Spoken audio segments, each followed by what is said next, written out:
Inga Priedīte. Esmu zīmola Ziba radītāja. Un šodien pastāstīšu, kā mums iet un kā mēs sākām. Un iespējams, daudz no jums varbūt par mums nav dzirdējuši, jo mēs esam jauns zīmols. Mums februārī palika 1 gads. Tad īsumā, kas ir Ziba? Un mūsu ideja ir ielikt mazliet mākslas ikdienas apģērbā. Un piedāvājam mēs apdrukāt striktāžas apģērbus un aksesuārus, kas ir ražoti tepat Latvijā, mūsu darbnīcā. Un mūsu produkts, tas apģērbs nav, piemēram, kaut kāda tāda smalka balles kleita, kuru pēc pāris reizēm ieliek skapī, bet tie ir, piemēram, trikotāžas reitūži, kuriem var gan iet uz ballīti, gan pa mājām staigāt, vai iet uz jogu, vai braukt ar riteni. Un līdz ar to tas mūžs viņiem ir daudz, daudz ilgāks un krāsaināks. Un tā kā es esmu pēc izglītības tekstilmākslinieca, pabeigusi Mākslas akadēmiju, tad man ļoti tuvu ir tieši auduma apdruka. Un mani interesē vairāk tieši tās tehnikas, kā apstrādāt audumu, ne tik daudz tas tērpa kopējais veidols. Un apdruka ir bezgalīgas iespējas, un sevišķi mūsdienās, kad tehnoloģijas tik ļoti attīstītas, tad var apdrukāt gan ļoti, ļoti smalkus grafiskus zīmējumus, gan tādus gleznojumus, kur var redzēt triepienus un krāsas šakatas. Tad var būt abstrakts kompozīcijas un arī var būt ļoti, ļoti realistiskas. Un šobrīd tad mēs arī savā zīmolā apvienojam no visa kā pa bišķiņam un visu zīmējam paši un tepat darbnīcā. Un tad kā viss sākās, tad mazliet savādāk, atkāpjoties. Tad, kad es studēju pēdējo gadu maģistratūrā, tad bija jābeidz akadēmiju un īsti vēl nebija tas plāns, ko darīt. Tad es pieteicos tādā konkursā Ideju kausa. Un mana ideja bija par daudzfunkcionālu atstarotāju, kas ir kā cepure un cimdi, kas pilda tādu funkciju kā aizsargā un silda, bet pats svarīgākais var izglābt jūsu dzīvību, jo gada tumšajā laikā, tas ir rudenī un ziemā, ļoti, ļoti aktuāli tieši atstarotāju tēma, jo daudz nemīl viņus lietot. Visus tos mazos piekariņus un piespraudītes, viņi īsti nepilda savu funkciju. Un tāpēc tā mana ideja bija par to cepuri, kas vienmēr ir galvā un spīd no visām pusēm, gan no aizmugurs, gan no priekšas, kā arī jūs viņu nekad neaizmirsīsiet mājās, ja ārā ir augsts. Lūk, un tā es īstenībā tikai no idejas man nebija nekā. Bija jāiesniedz uz A4 lapas tas idejas apraksts. Līdz tai realizācijai pagāja diezgan ilgs laiks, kāds pusgads, un saskaros ar tādām daudz grūtībām, jo tīri tehniski to visu realizēt bija sarežģīti. Arī tā, lai tā gala izmaksas būtu tādas pieejamas. Un tad paralēli tam visam es apvienoju spēkus ar kursabiedru Irēnu Andrējevu, un mēs sākām ražot tieši tos apģērbus. Un apģērbus tādēļ, ka mēs jau visu to skolas laiku bijām iepazinušies ar visdažādākām tekstilu tehnikām, ar aušanu, ar batiku, ar apdruku, un tas viss bija galvā, bet tas nebija likts lietā. Un tad zem tā zīmola Ziba, tad šobrīd sadzīvo abas divas idejas. Un tas vienojošais ir tas, kad tas mūsu vēstījums, kā Ziba nosaukums, tas ir zipsnis, zibēt un zibens. Tad tas ir tāds negaidīts tāds uzplauksnījums tumsā, kaut kas tāds impulsīvs un visnotaļ pozitīvs notikums. Lūk, un tad šobrīd mēs jau esam gada laikā tā jau strauji auguši, un ar internetu veikalu starpniecību mēs pārdodam jau diezgan daudz ārvalstīs.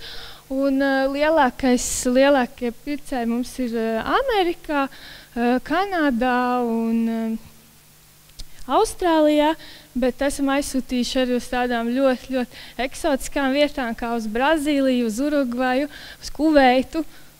Un tas gan ir, tie ir individuālie klienti, tie nav tādi lieli pasūtījumi. Tie adījumi ir vairāk korporatīviem klientiem, kas ir uzņēmumiem, tas ir uzņēmumu dāvanas, tad vairāk apģērbi ir tieši uz individuāliem klientiem. Un tad arī tā saskarsme mums ir ļoti, ļoti tieša. Mums nav nekādi starpnieki un izplatītāji. Mēs sūtam tieši konkrētajam cilvēkam, kurš ir iegādājies. Līdz ar to mēs varam arī nedaudz viņam nākt pretī arī ar kaut kādām īpašām vēlmēm. Varam uztaisīt kleitu garāku vai Japānā īsākus legingus. Un tas nesagādā nekādas problēmas un arī nekādas papildus izmaksas. Un arī tās visas atsauksmes, ko mēs iegūstam, ir ļoti, ļoti tiešas, gan pozitīvas, gan negatīvas. Un tad mēs, skatoties no tā, arī ļoti varam daudz ko mācīties. Nu, lūk. Un tad es gribētu pastāstīt par pašu to darba procesu. Mēs strādājam darbnīcā, un tā darba vide ir ļoti, ļoti svarīga. Un mēs esam iekārtojuši ļoti, ļoti mājīgi, tā, lai pašiem patīk un lai ir prieks iet uz darbu. Un tas viss process notiek tādā radošā atmosfērā. Es neesmu viena, mēs esam 5 cilvēku komanda. Un ir daļa dizaina, kas ir arī radušies tāds kopdarbs, kad viens kaut ko izdomā, otrs uzzīmē, trešais pieliek krāsas un ceturtais to visu realizē materiālā. Un man arī ļoti svarīgi, lai es redzētu, kā viss ražošanas process notiek. Tas nav tā, kad Ķīnā pasūta un uztais un izsūta jau klientam, bet tas ir tā, ka viss ir pārredzams un tā sajūta, ka tu pats visu dari. Tā kā mēs ar Irēnu sākumā paši visu griezām un drukājām un šuvām un gājām uz pastu un visu, tad tagad jau tā ir komanda, bet tas viss arī ir roku darbs un mūsu pašu spēkiem. Un mēs arī tā aktīvi darbojamies sociālos tīklos un labprāt rādam, kā mums iet un stāstam par jaunumiem.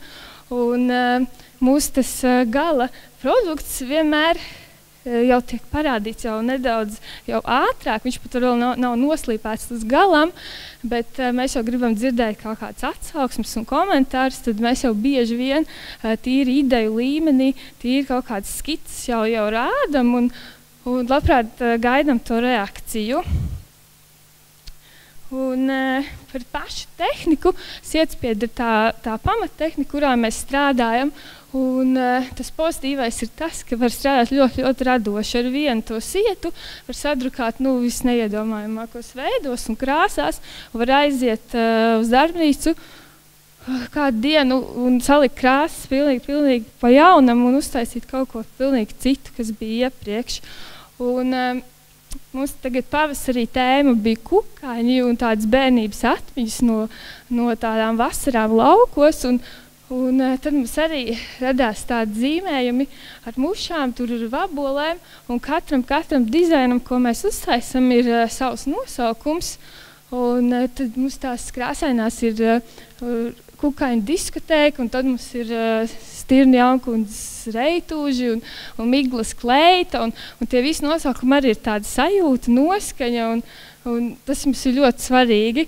Un tad mums arī ir prasījuši, kā jūs visus tos atceraties, bet ja pats to ir radījis un izdomājis, tad nav nekādas problēmas. Tas nav dizains 1, dizains 2, bet tam katram ir kaut kāds tāds stāsts vai noskaņa. Un sākotnēji, kad mēs strādājām tikai 2, tad arī mums ļoti daudz dizaini tika radīti 1, 2 eksemplāros. Un tad, protams, saskarāmies ar grūtībām, kad nofotografē un ieliek internetā un nopērk, un tad viss vairāk nav, ar to arī beidzās tas pasākums. Tad šobrīd jau mums ir izstrādāts kolekcijas, bet ir arī atsevišķi dizaini, kas ir unikāli un vienā eksemplārā. Tad par iepakojumu arī mēs īpaši piedomājam, lai būtu patīkami saņemt, un tagad arī uztaisījām tikko uzlīmes ar mūsu zīmējumiem, un cilvēki arī ļoti priecājas, kaut gan liekas tas tāds sīkums, un kam varbūt tas vajadzīgs, bet tādiem sīkumiem īstenībā mēs ļoti pievēršam uzmanību. Tas ir ļoti, ļoti svarīgi, lai būtu pat mazākā zīmīta, lai būtu viss tāds nostrādāts un mūsu pašu. Un tad ir vesels stāsts par fotosesijām. Tas ir tāds noslēdzošais posms, kad mēs rīkojam fotosesijas ļoti maigā studijā, un tie mums ir tādi īsti svētki, jo mums tie modeļi ir vislabākie pasaulē, tie ir mūsu draugi, kuri tā pilnīgi paši savu iniciatīvu nāk un ar prieku iesaistās. Un tad, kad Irēna fotografē un liek viņiem tur lekt un griezties un smaidīt un visu reizē, tad viņi tiešām to ar prieku dara. Tie nav sveši modeļi, kuri atnāk un viņiem samaksā, lai viņi smaida, bet tie ir tiešām mūsu draugi, kuriem arī acis zib un viņi arī ir tajā visā procesā iekšā. Un tad vēl par draugiem, tas arī ir ļoti svarīgi, ka mēs nevarētu teikt, ka mēs esam tikai 5 cilvēki, jo tā komanda īstenībā ir daudz, daudz lielāka, jo kādreiz vai kaut ko iztulkot, vai samontēt video, vai sagrimēt, vai iedot kurpes fotosesiju, tad noteikti būs kāds, kurš ar lielāko prieku to izdarīs. Un tas laikam man šodien arī viss. Jautājumu.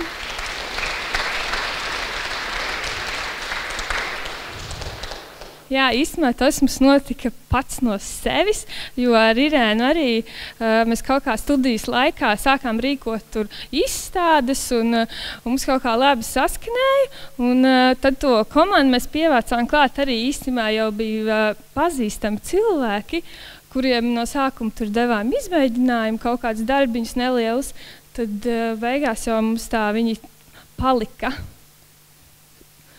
Un jā, tā mēs arī, un, protams, tā komanda ļoti svarīga, ka viņi nevis tikai strādā varbūt tavas idejas vārdā, bet ka tas viņiem arī ir svarīgi, un mums arī ļoti, ļoti radoši. Mēs esam 4 no 5 pabeiguši arī akadēmiju, un visi prot zīmēt un šūt, un tāda radoša komanda.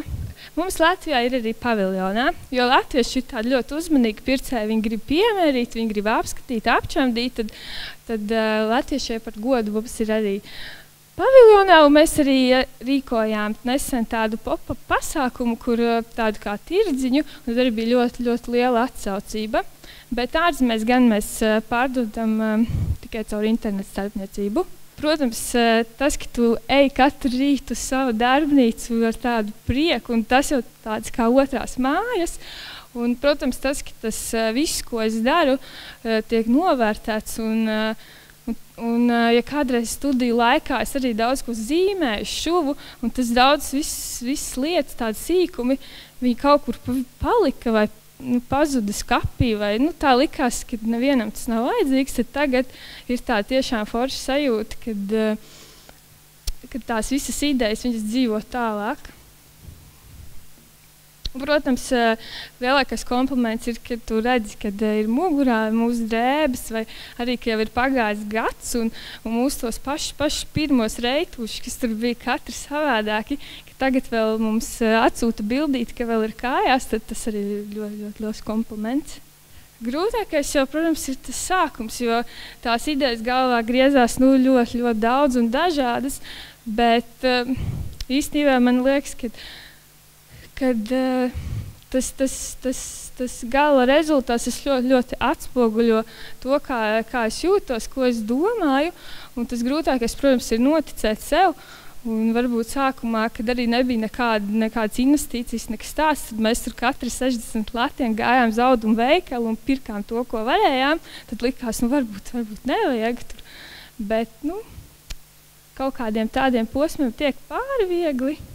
tad viss ir kārtībā. Tad viss notiek no sevis. Nu, ir tā, protams, ja mēs gribam izaugt, tad mūsu tā darbnīca jau kļūt lēnām par cehu, par tādu lielu fabriku, un tas droši vien vairs nebūtu ziba, tas būtu kaut kas jau pavisam savādāks, bet, protams, mēs esam tādi, kas ļoti prātīgi maziem solīšiem iet uz priekšu, un šobrīd ir visas iespējas to darīt Latvijā, un tas vilinājums jau mazliet ir, bet pagaidām mums ļoti labi iet arī izmantojot visus vietējos resursus, cik vien varam.